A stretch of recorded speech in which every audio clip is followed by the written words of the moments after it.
जो कहानी मैं अभी सुनाने वाली हूँ उसे आप एक बच्चे की इमेजिनेशन कहो या कोई सुपरनैचुरल पावर, ये मैं नहीं जानती, लेकिन इन इंसिडेंट्स ने मुझे ये कन्विंस कर दिया है कि कोई तो ऐसी चीज़ है, सम बीइंग, सम पावर, जो हम सब ह्यूमंस की अंडरस्टैंडिंग से बहुत ऊपर है। जो मेरे साथ हुआ, शायद काफ़ी उसमें से चीज़ें मुझे याद भी नहीं हैं। मैं बहुत छोटी थी जब ये सारे इंसिडेंट्स शुरू हुए। जो थोड़ी बहुत चीज़ें मुझे याद हैं और जो मुझे चीज़ें बताई गई हैं, ये उन सब का कॉम्बिनेशन होगा। मैं कुछ 4-5 साल की होंगी। हम सब मिल के फैमिली पिकनिक पे गए थे। अलीबाग में हमने एक विला बुक किया था। वो विला हमारे एक फैमिली फ्रेंड का था। जब हम वहाँ गए तो मेरी फैमिली ने नोटिस किया कि मैं काफ़ी टाइम अपने आप के साथ स्पेंड कर रही हूँ। मैं अकेले खेल रही हूँ, अकेले किसी से बैठ के बातें कर रही हूँ। बट उसमें भी उनको कुछ अजीब नहीं लगा, क्योंकि छोटे बच्चे ये करते हैं। काफ़ी बार आप देखोगे कि छोटे बच्चे एक इमेजिनरी फ्रेंड बनाते हैं, उनके साथ बैठ के खेलते हैं। So this was not something out of ordinary. तो तब किसी ने इतना ध्यान नहीं दिया इस बात पे। जब हम वापस आने के लिए पैक कर रहे थे, तैयारी कर रहे थे, तब मेरी मम्मी ने नोटिस किया कि एक मेरा जो ड्रेस है वो मिसिंग है, वो कहीं मिल नहीं रहा।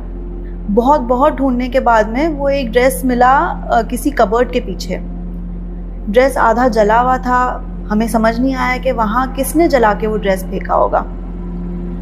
वहाँ से तो हमने ड्रेस उठा लिया, लेकिन जब हम रास्ते में वापस आ रहे थे, मेरी मम्मी ने वो कहीं फेंक दिया। लेकिन ये एक इंसिडेंट से मम्मी थोड़ा डर गई और तब उनको एक चीज़ याद आई। कुछ 2-3 साल पहले उनके कुछ फ्रेंड्स का ग्रुप भी वही बंगलो पे रहने गया था। जब वो वहाँ थे तब रात में उन्हें कोई एक बच्चे की रोने की आवाज़ आती थी। ऐसा कोई इंसिडेंट हमारे साथ तो नहीं हुआ, ना हमें कोई आवाज़ें आई, ना हमें कुछ दिखा, लेकिन एक बहुत ईरी फीलिंग वो पूरे बंगलो में थी। जब हम वहाँ से वापस आए तो काफ़ी दिनों तक तो सब नॉर्मल था, सब जैसे चल रहा था वैसे ही था। लेकिन मैं शायद वहाँ से अकेले नहीं आई थी, मेरे साथ कोई और भी आया था। मैं तो बहुत छोटी थी, तो मुझे काफ़ी इनमें से चीज़ें मेरे घर वालों ने बताई, पर मैं अलग बिहेव करने लग गई थी। मैं बहुत डरने लग गई थी। मैं रात में अकेले नहीं सो पाती थी, काफ़ी बार डर के उठ जाती थी। मुझे कभी कभी लगता था कि जब मैं सो रही हूँ कोई मेरे ऊपर हाथ रख रहा है या मेरे पास लेटा हुआ है। जब आप बेड पे लेटे हो और आपके पास कोई चले बेड पे, तो एक डिप्रेशन सा फील होता है। मुझे वो फील होने लगा था, लेकिन कभी उसने मुझे कुछ हार्म नहीं किया। वो मेरे साथ एक दोस्त बन के आया था और ये चीज़ें सालों तक चलती रही। मुझे एक तो इंसिडेंट बहुत अच्छे से याद है, जहाँ मैं किसी बात पे रो रही थी और मैंने अपना मुंह कंबल से ढका हुआ था। मुझे याद है कि कंबल के ऊपर से मुझे सहला रहा है ऐसे लगने लगा। तो ये तो काफ़ी सालों तक मेरे साथ हो रहा था। फिर मेरा भाई जब बड़ा होने लगा, उसको अजीब अजीब सपने आते थे। वो काफ़ी बार स्लीप वॉक भी करता था। उसे सपनों में दिखता था कि कोई आदमी बड़ी सी एक काली चीज़ उसे उठा के यहाँ वहाँ पटक रही है। जब वो सुबह उठता था तो काफ़ी बार उसके बॉडी पे नील पड़ी होती थी। जब ये सारी चीज़ें होने लगी तो मैंने अपने भी जो एक्सपीरियंसेस थे वो मम्मी डैडी के साथ शेयर किए। तो मुझे ये रियलाइज़ हुआ कि शायद जो मेरे पास है, जो मेरे करीब है, ये जो मेरे साथ आया है, उसे नहीं पसंद कि मैं किसी और के साथ क्लोज़ हूँ।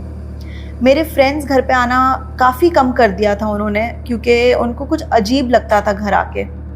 मेरे घर वालों को, मम्मी डैडी को अजीब सपने आते थे। बहुत ही माहौल घर में अजीब हो गया था। कभी हमको कुछ जलने की स्मेल आती थी, कभी आधी रात को कुछ गिरने की आवाज़ें, कुछ बात करने की आवाज़ें, अजीब अजीब चीज़ें होने लगी थी। हमने ये समझा कि जो मेरे साथ आई थी चीज़, वो मेरे से इतनी क्लोज़ थी, वो मुझे अपना इतना फ्रेंड मानती थी कि वो चाहती नहीं थी कि मैं किसी और से क्लोज़ हूँ। जिन जिन को हमने ये बताया उनसे ये पता चला कि कोई एक छोटी बच्ची है जो आपकी बेटी के साथ में आई है और वो काफ़ी सालों से उसी के साथ रह रही है। किसी से हमको ये भी पता चला कि वो जो बच्ची थी उसे मार दिया गया था, उसकी किसी रिचुअल में वहाँ बलि दी गई थी।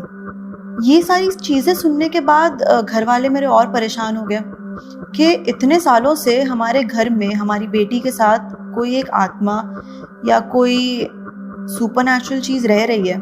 फिर उन्हीं बाबा और पंडित से काफ़ी महीनों तक इलाज करवाया, काफ़ी रिचुअल्स हुए, काफ़ी प्रोसीजर्स हुए, जिसके बाद फाइनली हमको ये फील होने लगा कि शायद अब वो चली गई है।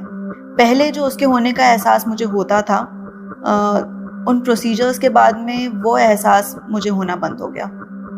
मैं ये नहीं जानती कि वो अब भी मेरे साथ है या नहीं है, but I can only hope that she is in a better place.